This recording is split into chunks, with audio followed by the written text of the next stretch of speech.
Bonjour à toutes et à tous. Alors aujourd'hui je suis ravie de vous retrouver pour une petite vidéo astuce. Alors je vais la qualifier en fait d'astuce du pauvre. Et je fais suite en fait à une demande de plusieurs de mes abonnés concernant la presse à tampons. Donc je vous avais présenté plusieurs petites astuces scrap avec laquelle j'utilise la stamp plateforme, la presse à tampons de chez Action. Le souci, c'est que la presse à tampons, là, elle n'est pas toujours disponible en magasin. En ce moment, par exemple, elle n'y est pas. Et dans mes vidéos, je vous disais, ben voilà, si vous ne l'avez pas, c'est pas très grave. Vous pouvez vous en faire une avec des cadres. Et donc, il y a plusieurs de mes abonnés qui m'ont dit comment on fait pour faire la version du pauvre, entre guillemets, avec des cadres à moindre coût. Alors, je vous avais dit que j'en avais fait une à une époque, avant d'acheter celle-ci chez Action, que j'avais dû payer 3 ou 4 euros, enfin moins de 4 euros, il me semble. Et donc, je vous avais dit qu'à une époque, j'en avais fait une avec des cadres. Et puis après, quand j'ai trouvé celle-ci chez Action, je l'ai achetée. Elle m'a plu. Elle faisait à peu près le job pour le prix pour un prix qui était vraiment modeste. Et donc l'autre presse à tampons, je l'avais donnée à une amie et pour qui ça lui faisait très bien le job elle aussi.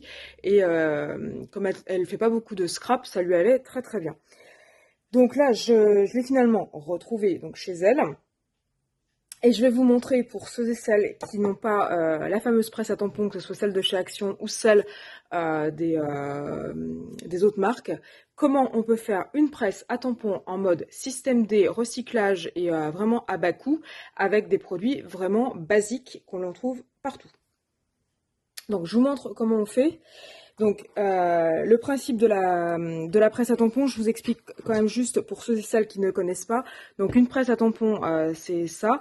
En fait, il y a deux parties. Il y a une partie ici en plastique sur lequel on va venir poser le tampon. Ici, on a une partie qui peut être soit creusée, soit remise d'équerre avec de la mousse, sur lequel on va venir poser son papier à tamponner. Ici, on met son tampon, on met de l'encre, on ferme, on appuie, et en appuyant, du coup, ça transfère sur le papier. L'avantage, c'est qu'on peut positionner, on peut faire plein de choses. On peut positionner pile poil au bon endroit. On peut retamponner s'il n'y a pas eu, par exemple, suffisamment d'encre au premier coup. Quand vous avez juste votre bloc acrylique, retamponner pile poil au même endroit, c'est mission impossible. Avec la presse à tampons, vous remettez de l'encre, vous retamponnez. Si rien n'a bougé, que ce soit le tampon ou le papier, ce qui devrait être le cas normalement, pile poil au même endroit, vous retamponnez. Ça permet aussi de pouvoir faire des tamponnages à la chaîne. Ça permet aussi de bien positionner quand vous avez des die qui correspondent aux tampons, là, les ensembles assortis. Ça permet aussi, si vous voulez faire des motifs répétitifs. Enfin bref, c'est l'outil parfait pour tous les scrappeurs et les scrappeuses. Donc voilà sur le principe. Donc maintenant, comment on fait pour en faire une à bas coût? Eh ben, on va chez Action ou je ne sais où, on achète deux cadres. Alors, je vous montre celle que j'ai réalisée. Donc là, j'ai acheté deux cadres chez Action. Voilà, donc là, il y en a encore un sur lequel il reste le papier de base. Donc là, j'avais pris des cadres 13 par 18. Vous pouvez prendre légèrement plus petit. Vous pouvez prendre aussi du A4. Donc vous prenez la taille que vous voulez. Moi, à l'époque, quand je l'avais fait, je commençais, on va dire, le scrap. 13 par 18, ça me paraissait pas mal parce que le format A4, c'est quand même assez grand. Et après, il faut le stocker. Donc voilà pour ces cadres. Donc en fait, j'en ai pris deux. J'ai regardé là chez Action, ils sont à 1,29 € actuellement, le cadre. Alors, vous pouvez prendre des cadres soit avec une plaque ici en verre. L'idéal, ce serait plutôt une plaque en plastique. Souvent, les cadres de chez Action, le cadre, le plastique, enfin le transparent, pardon, c'est du plastique. Donc, c'est mieux, pour être honnête, si c'est du plastique. Bon, moi, voilà, j'avais fait avec les moyens du bord, j'avais trouvé ça, j'avais pris ça. Donc, le premier, on n'y touche pas. Donc celui-ci, vous voyez, je n'y ai pas touché. J'ai juste enlevé, il me semble, vous voyez, il y a des traces. J'ai juste enlevé la petite patte. Il y a une petite patte pour poser le cadre sur une table. Donc là, j'ai enlevé la petite patte. Donc voilà, donc je l'ai enlevé pour pas qu'elle me gêne. Ça, vous pouvez l'enlever ou le garder, c'est comme vous voulez. Et vous voyez, là, le cadre, il est intact. Le deuxième, j'ai enlevé, avec les petits ergots là, j'ai enlevé la plateforme qui est en médium. Donc j'ai gardé que le vert et j'ai bien refermé les petits ergots pour pas que le vert s'en aille. Voilà. Si vous avez peur de casser le verre, parce que du coup c'est quand même fragile, vous pouvez aussi prendre un bout de plexi ou quelque chose dans le genre, si vous avez ça chez vous, pour remplacer. Au pire du pire, je pense que ce qui peut faire l'affaire, ça peut être ma fameuse couverture de cahier là. Vous savez, je vous en ai déjà parlé, la couverture de cahier de chez Action. Je pense que vous pouvez aussi la prendre et la tailler à la bonne dimension. Ça, je pense que ça fait aussi le job. L'avantage, c'est que si ça tombe, ça se casse pas. Là, celle-ci, là, si elle tombe, bah, boum badaboum, et ça se casse. Donc voilà. Et ensuite, j'ai utilisé ce qu'on appelle une charnière piano. Donc c'est ça. Une charnière piano, en fait, c'est une charnière qui est plate. Alors vous voyez, il n'y a pas de gros gonds qui sortent comme les charnières de porte de placard par exemple.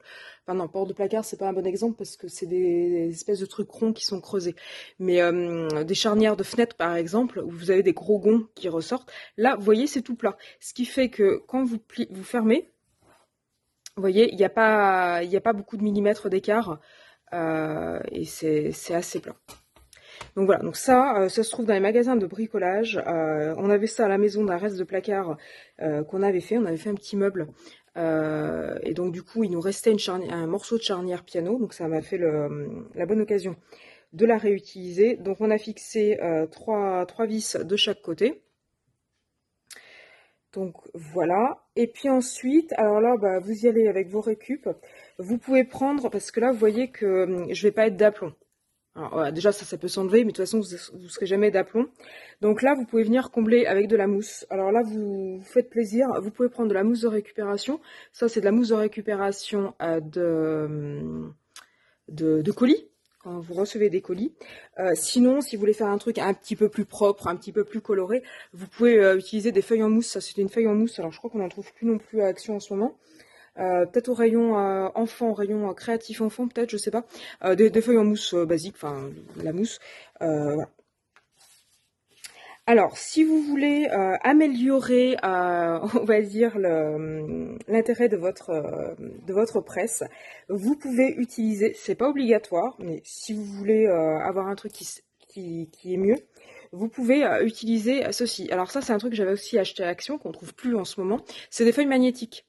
Alors en fait, à une époque, il y avait des feuilles magnétiques pour faire du papier photo. Donc ça, c'est photo, c'est du papier photo, et là, c'est magnétique pour coller sur les frigos, etc. Donc j'en avais acheté, j'avais fait un petit peu de stock pour être honnête, là il m'en reste presque plus, et en fait je l'ai coupé en 4, ça coupe très très bien, je l'ai coupé en 4, donc j'ai ce format là, pour permettre de coller mes dailles et les mettre dans un album photo. Voilà, donc là, j'ai une feuille de papier magnétique. Alors, pourquoi je mets du papier magnétique? C'est pour pouvoir... Donc là, j'ai mon papier blanc sur lequel je vais venir tamponner. C'est pour pouvoir fixer ma feuille de papier avec des aimants. Voilà. Et comme ça, mon papier ne bouge pas. Alors après, si vous avez peur que le sandwich bouge, vous pouvez le fixer en le collant. Alors vous pouvez aussi utiliser, si vous voulez, ce genre de pince. Alors par contre, le problème c'est que là, il y a un petit rebord et du coup, la presse a tendance à mal fermer. Et si vous avez ce genre de pince, ça peut faire l'affaire. Donc voilà. Et puis après, eh ben, je vais tamponner. Alors admettons que je veuille mettre mon tampon ici. Alors, voilà, je vais le mettre comme ça. Donc, admettons que je veuille mettre mon tampon ici. Tac, tac, tac. Je viens tamponner, enfin ancrer, pardon, mon tampon. Et là, je viens fermer, j'appuie.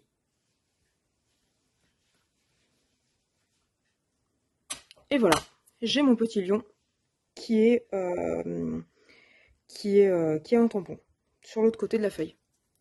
Donc voilà, donc ça fait le même job que la presse à tampon de chez Action. En attendant de trouver mieux, je vous dis, moi ça m'est revenu, alors à l'époque il n'y avait pas l'inflation, j'oserais dire. Le 4, je crois que je l'ai payé moins d'1 €, j'ai dû le payer 99 centimes, donc les deux ça me les fait à ça me les fait à 2 €. Et puis la charnière piano, bah, c'était une chute de papier, donc enfin une chute de papier, n'importe quoi. C'était une chute qui nous restait, donc ça m'a rien coûté, au contraire, ça a débarrassé la maison. Et puis après, bah voilà, vous pouvez prendre de la récup, etc. Vous pouvez aussi prendre des morceaux de carton que vous allez empiler, voire coller pour éviter que ça bouge trop, et ça vous fait vraiment une presse à tampons. Alors c'est un peu la presse à tampons du pauvre, hein. Elle est pas super jolie, pas super esthétique, mais vous voyez qu'elle est utilisable sans difficulté. Et puis voilà. Et puis la journée que vous trouvez que vous voulez l'utiliser beaucoup et que vous voudriez passer plutôt sur une presse à tampons officielle, on va dire, une vraie presse à tampons, et que chez Action ils en auront remis, ça vous jetez pas, en fait, vous pouvez réenlever les petits vis, et vous pouvez vous resservir du cadre comme un vrai cadre, parce qu'en fait ça l'a pas du tout abîmé. Le vis il transperce pas de l'autre côté. Là, on est sur l'arrière du cadre. Donc l'arrière du cadre, il est au mur ou le long d'un mur. Soit il est fixé, soit il est posé, mais il tourne le dos à la photo. Donc là, c'est pas, comment dire, des choses gâchées. Vous pouvez réutiliser votre cadre pour vous en servir comme un vrai cadre photo la journée où vous avez une vraie presse après, si ça vous intéresse. Donc voilà pour cette petite astuce, comment faire une presse à tampons low cost, la petite presse à tampons du pauvre, de manière très simple. Et puis après, je vous dis, bah, vous n'êtes pas obligé d'utiliser la feuille magnétique. Vous pouvez directement poser votre papier et le maintenir avec du washi tape ou genre de choses. Les aimants, je les ai achetés sur AliExpress. C'est des petits aimants fins. Vous pouvez, alors ça c'est le genre d'aimant. Alors ceux-là ils sont un peu gros, mais ce sont les genres d'aimants qui peuvent être utilisés dans les albums pour faire des fermetures. Donc là, vous en achetez un lot, et puis ça peut vous servir soit pour votre presse à tampons, soit ensuite pour des albums. Et puis au pire du pire, vous pouvez les utiliser pour mettre des petites choses sur votre frigo. Et puis si vous voulez aussi, vous pouvez les coller sur des motifs après pour les utiliser sur votre frigo ou ailleurs. Voilà, donc là, vous voyez, tout se recycle, rien ne se perd, et vous voyez que vous pouvez faire des choses plutôt sympas. C'est pas, le scrap, c'est vraiment un loisir qui peut être accessible, il suffit pas de mettre très cher en matériel. Vous voyez, on peut faire des choses assez simples avec finalement pas grand-chose. Donc voilà pour cette petite astuce. Donc j'espère que ça va vous inspirer pour ceux et celles qui n'ont pas la presse à tampons et qui en voulaient une. Donc j'espère que vous allez faire votre petit bricolage du week-end ou pas, ou de la semaine. Donc voilà, donc n'hésitez pas à me dire si vous avez la presse à tampons, une officielle ou une officieuse, une de chez Action ou une que vous avez fait en low cost. Si vous l'avez fait vous-même, dites-moi si vous êtes sur le même principe que moi ou si vous êtes inspiré d'un autre principe. Donc n'hésitez pas à mettre tout ça en commentaire et puis me dire ce que vous pensez de mon astuce low cost. Donc voilà, et puis de manière plus générale, si mes vidéos vous intéressent, n'hésitez pas à liker et à vous abonner à ma chaîne pour être tenu au courant des futures vidéos que je pourrais poster.